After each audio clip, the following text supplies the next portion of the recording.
Pernah seorang sahabat melihat seorang khatib doa dalam khutbah mengangkat dua tangan. Maka sahabat ini langsung menegur dan berkata, semoga Allah memburukkan dua tanganmu itu. Rasulullah SAW tidak lebih dari berisyarat.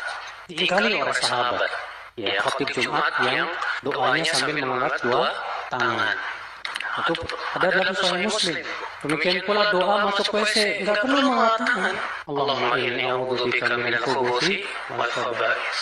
Sebagian kita kalau habis wudu mengangkat tangan sambil mengatakan asyhadu alla, nggak ada dalilnya. Padahal Rasulullah sering berwudu para sahabat, tapi tidak ada satupun riwayat yang menunjukkan bahwa mereka mengangkat tangan. Bismillahirrahmanirrahim. Alhamdulillah wassalatu wassalamu ala Rasulillah Sayyidina Muhammad ibn Abdullah wa ala alihi wa sahbihi man wala wa ba'du.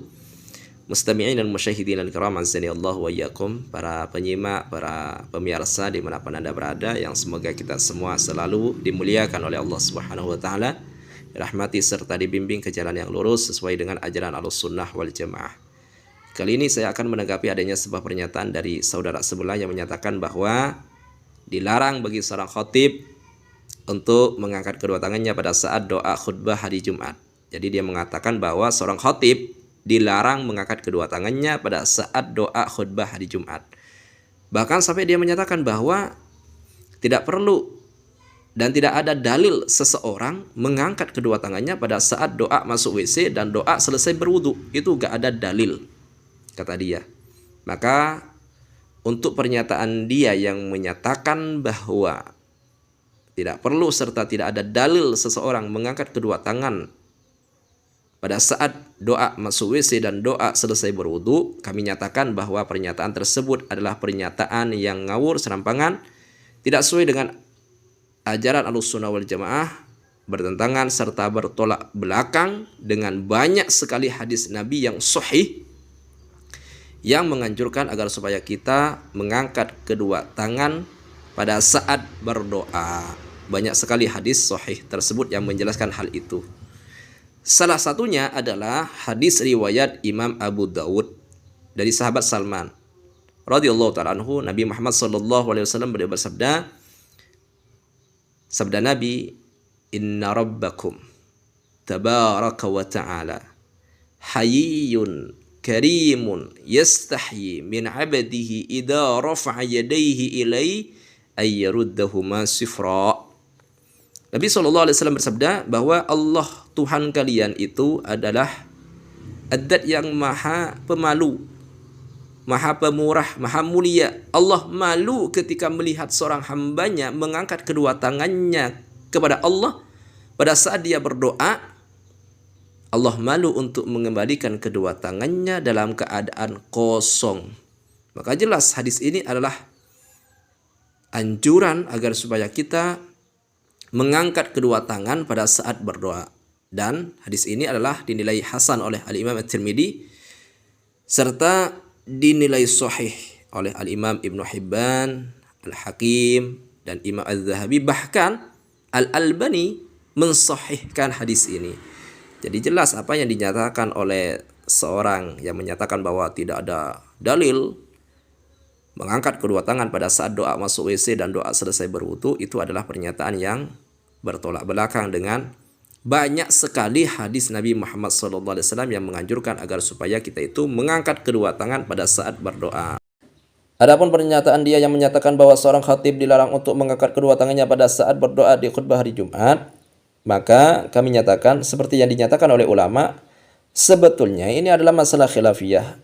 Masalah apakah seorang khatib pada saat dia berdoa di khutbah hari Jumat mengangkat kedua tangannya atau tidak, ini masalah khilafiyah. Masalah yang memang sudah diperselisihkan oleh ulama-ulama terdahulu. Jadi kita nggak usah mempermasalahkan ulang, nggak usah bingung, nggak usah memaksakan orang lain ikut pendapat salah satunya. Dan jangan sampai kita itu menyalahkan apabila ada seorang khatib pada saat dia berdoa di khutbah hari Jumat dengan mengangkat kedua tangannya, karena ikut pendapat yang mengatakan bahwa hal itu adalah boleh dan sunnah. Atau apabila ada seorang khatib pada saat dia doa di khutbah hari Jumat tanpa mengangkat kedua tangannya, nggak ada masalah pula. Ini masalah khilafiyah sebagaimana yang disebutkan oleh Al-Imam An-Nawawi di kitab Sahih Muslim beliau. Ada ulama yang mengatakan bahwa seorang khatib hukumnya tidak boleh makruh. Jadi ketidakbolehannya ini hanya sampai pada level makruh, enggak sampai level haram. Makruh hukumnya bagi seorang khatib mengangkat kedua tangannya pada saat dia berdoa di khutbah hari Jumat. Seperti pendapat Imam Malik dan ulama-ulama Syafi'iyah dan yang lain. Dengan riwayat, berdasarkan riwayat yang menyatakan ada seorang sahabat Nabi bernama Umarah bin Ruwaibah. Satu kali beliau ini melihat Bashar bin Marwan khutbah pada hari Jumat. Pada saat dia berdoa di khutbah hari Jumatnya itu, dia mengangkat kedua tangannya. Maka melihat hal itu, Umarah bin Ruwaibah protes. Sampai dia mengatakan apa? Qabbahallahu hatainil yadain. Semoga Allah Subhanahu wa taala memperburuk kedua tangan ini. Dia mengatakan bahwa hal itu adalah tidak sesuai dengan apa yang pernah ia lihat dari Rasulullah. Rasulullah itu ketika berdoa di khutbah hari Jumat tidak lebih dari ini. Hanya mengangkat jari telunjuk beliau tanpa mengangkat kedua tangannya. Makanya Umar bin Ruwaibah ketika melihat hal itu beliau protes. Maka berdasarkan riwayat ini, Imam Malik dan ulama-ulama Syafi'iyah dan yang lain mengatakan bahwa makruh hukumnya, sekali lagi makruh, tidak sampai level haram. Makruh hukumnya bagi seorang khatib mengangkat kedua tangannya pada saat doa di khutbah hari Jumat. Adapun ulama-ulama yang lain seperti yang disebutkan oleh Al-Imam Al-Qadi dari ulama-ulama salaf, dari sebagian ulama-ulama Malikiyah berpendapat bahwa boleh dan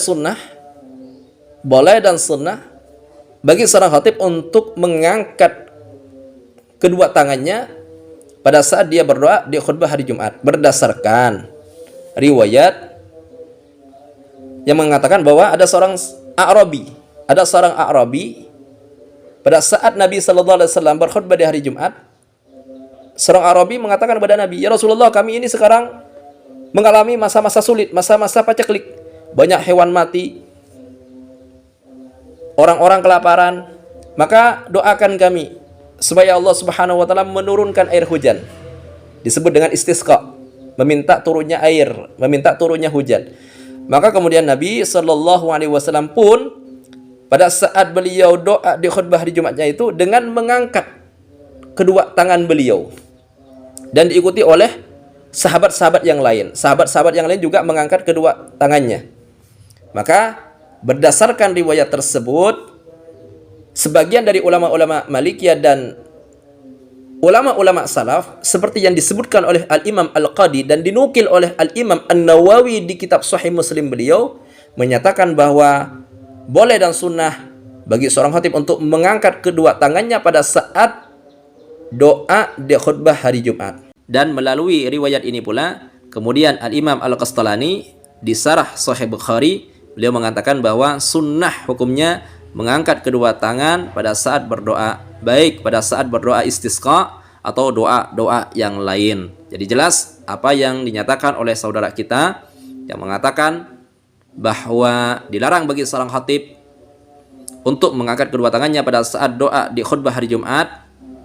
Ini sebetulnya adalah masalah khilafiyah, masalah yang gak usah dipermasalahkan. Cukup mengambil salah satunya tanpa menyalahkan kelompok yang tidak sesuai dengan pendapat yang ia pilih. Jadi sekali lagi ini masalah khilafiyah, gak usah sampai memaksakan orang lain untuk ikut pendapat salah satunya. Kemudian apa yang dinyatakan oleh yang bersangkutan yang mengatakan bahwa mengangkat kedua tangan pada saat berdoa masuk WC dan doa setelah berwudu itu gak perlu dan gak ada dalilnya, ini adalah pernyataan yang ngawur, serampangan dan tidak sesuai dengan motivasi dan dorongan dari hadis-hadis Nabi Shallallahu Alaihi Wasallam yang sahih dan banyak yang mendorong kita untuk mengangkat kedua tangan pada saat berdoa. Demikian, semoga hal ini bisa menambah wawasan kita serta hal ini semuanya bisa bermanfaat dan semoga Allah Subhanahu wa taala terus membimbing kita ke jalan yang lurus sesuai dengan ajaran Ahlussunnati wal Jamaati. Demikian, hadza minni wallahu a'lam bissawab.